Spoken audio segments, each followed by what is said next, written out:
prosseguindo, vamos ouvir agora o senhor Jair Silveira Cordeiro, que está virtualmente, está no Zoom. Senhor Jair, está aí? Sim, deputado, bom dia. Jair Silveira Cordeiro, por gentileza, tenha bondade, por 10 minutos. Obrigado, deputado, bom dia a todos. Saúdo na sua pessoa toda a direção da mesa, a todos os colegas que estão presentes virtualmente e presencialmente aí na audiência pública, dizer que é uma honra poder estar aqui, colaborar com o debate e com essa troca de ideias que estamos fazendo. Né? Bom, eu sou Jair Silveira Cordeiro, né? Sou agente socioeducador aqui da Fundação de Atendimento Socioeducativo do Rio Grande do Sul há 25 anos. Dediquei parte da minha vida a esse trabalho e também a estudos acadêmicos em relação à questão socioeducativa aqui no Brasil, obviamente, um pouquinho em Montevidéu e um pouquinho em Portugal, né, onde as minhas experiências acadêmicas me levaram para compreender um pouco mais a questão socioeducativa no Brasil e talvez no mundo, digamos assim. Eu vou abordar a questão, esse debate, a minha pequena contribuição, tentando tratar de umas 3 ou 4 questões para que a gente possa fazer uma reflexão. Assim. Mas a ideia inicial que eu preciso trazer é que talvez o debate, que a gente faz por hora, ele possa ser um grande estupim, digamos assim, para a gente fazer um grande debate, né, um debate maior sobre o que é o sistema socioeducativo brasileiro, né?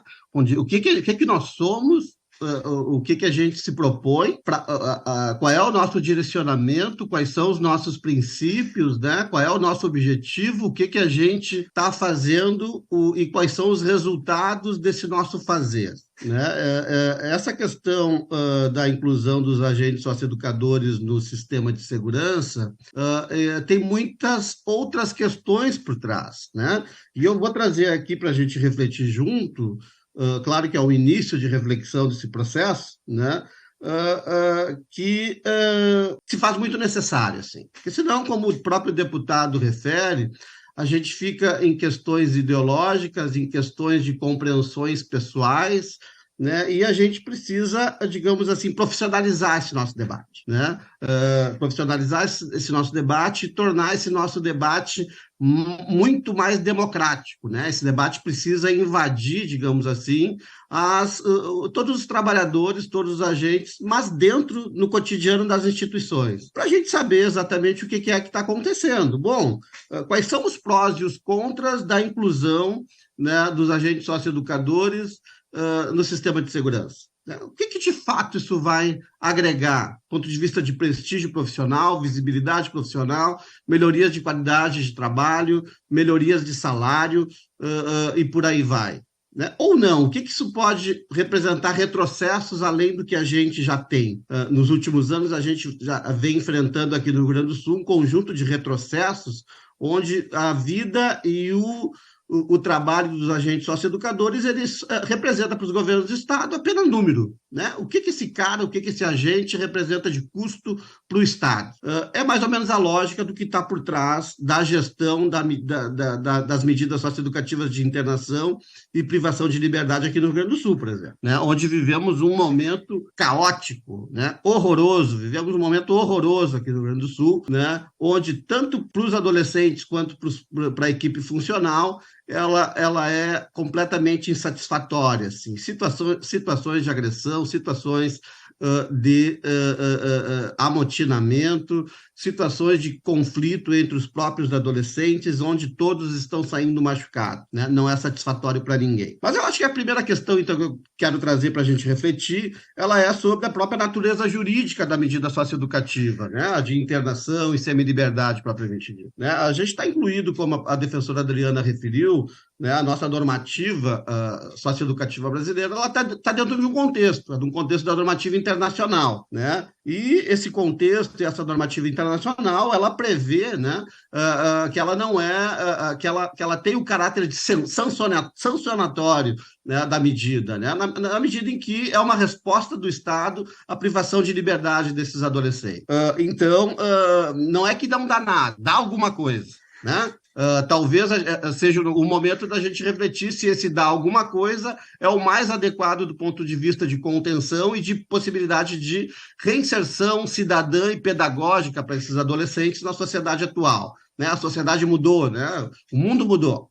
Bom, a inclusão do SUSP, um outro tema para a gente refletir. A inclusão dos agentes socioeducadores do SUSP, o que ela de fato traz? Ela vai apresentar melhores condições de trabalho, de profissionalização para esses agentes? Talvez não necessariamente. Né? A gente tem as polícias militares e civis aqui no Brasil e nos devidos estados, onde cada uma funciona a partir das condições que os governos estaduais proporcionam. Né? O fato de estar na Constituição não significa que elas vão ter um parâmetro mínimo de condições de trabalho e de operacionalidade que seja minimamente adequado. A gente sabe que não é. Né? A gente sabe que as polícias civis, por exemplo, e as brigadas militares, as polícias militares vivem em condições bastante precárias, assim. Bom, um outro tema para a gente referir é a questão o que é a segurança pública, né? Como é que a gente enquadra a questão dos adolescentes, autores de atos infracionais, na questão da segurança pública? Será que realmente eles são os principais agentes, atores da violência pública do Brasil nesse momento?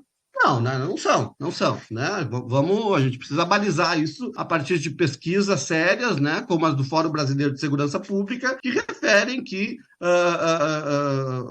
a quantidade, né, de delitos cometidos pelos adolescentes são infimamente menores do que os cometidos pelas pessoas com maioridade.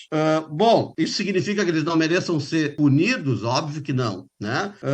Outro ponto para a gente refletir, e que bom esse debate da audiência pública, né? O que efetivamente a nossa inclusão no sistema no sistema SUSP, né, vai trazer de fato? Eu tenho escutado cada coisa nos bastidores da instituição, das unidades de internação aqui do Rio Grande do Sul, que é de cair o queixo. Porque assim, tem muito mito, tem muita narrativa, tem muita invenção, muita superstição, mas de fato concreto, a gente precisa ter mais lucidez, mais claridade, digamos assim, sobre o que isso pode repercutir concretamente na vida desses profissionais. Aqui no estado do Rio Grande do Sul, por exemplo, a gente tem sofrido um impacto, né, uma desvalorização, uma invisibilidade que ela é frequente, no mínimo nos últimos 10 anos. É um desrespeito total por parte do Poder Executivo, alguns avanços exagerados por parte da Defensoria e do Judiciário, e que tem repercutido diretamente na qualidade do nosso trabalho dentro das unidades de internação. Bom, eu gostaria de saber, né, eu quero compreender melhor, né, esse processo, o que nos garante que a nossa inclusão no SUSP, por exemplo, ela vai nos proporcionar uma aposentadoria especial, por exemplo, que eu lembro que há um tempo atrás foi um tema de importante debate. E lembro que, claro, os seletistas, né, não conseguiram ser incluídos na aposentadoria especial que os agentes socioeducadores de Brasília foram incluídos. A gente vive um sistema que ele é completamente díspare, né? Em cada estado tem a sua própria realidade. É o causes. Será que a inclusão no SUSP vai nos proporcionar uma equiparação do ponto de vista de funcionamento e gestão dentro das unidades? Talvez não, né? Então, me parece que uma das possibilidades, nesse momento, ela trata de ajustes em relação à legislação do SINASE, onde a gente possa ser incluído com melhores, faticamente, né, e bem objetivamente, quais são as melhorias das condições de trabalho que a gente pode e necessita ter. Isso pode ser posto no SINASE. Quais são as condições de segurança, né? Qual é a segurança que a gente precisa ter para poder desenvolver um trabalho socioeducativo mais adequado no cotidiano institucional? Isso pode ser construído, pode ser debatido e ser incluído, inclusive, no próprio SINASE. E por aí vai. E dizer, por último, que os governos estaduais têm nos tratado com muita irresponsabilidade, colocando as nossas vidas a risco há muito tempo. Mas aí é uma questão política e muito menos jurídica. Quero agradecer a todos, muito obrigado.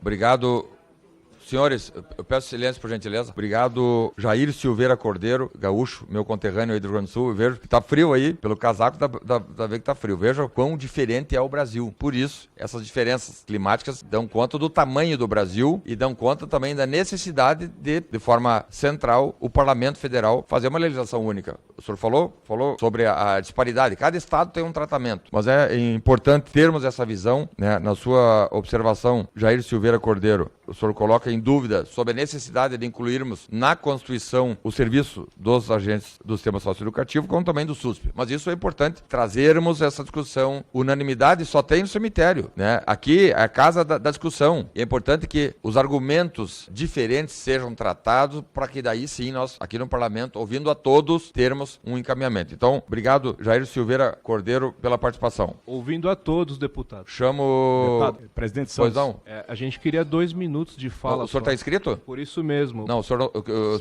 não está inscrito. Eu peço que então que o senhor não use a palavra. Beleza. Não, ele não está inscrito, sob pena que nós temos que retirar ele do plenário. Porque aqui é organizado, não tem nada, aqui não tem improviso. Pessoas foram convocadas para virem aqui, parlamentares vieram aqui, se organizaram para virem para ouvir um trabalho sério. Pantomima aqui não tem, pantomima é lá para fora. Então, seu Roberto Condé com a palavra por 10 minutos.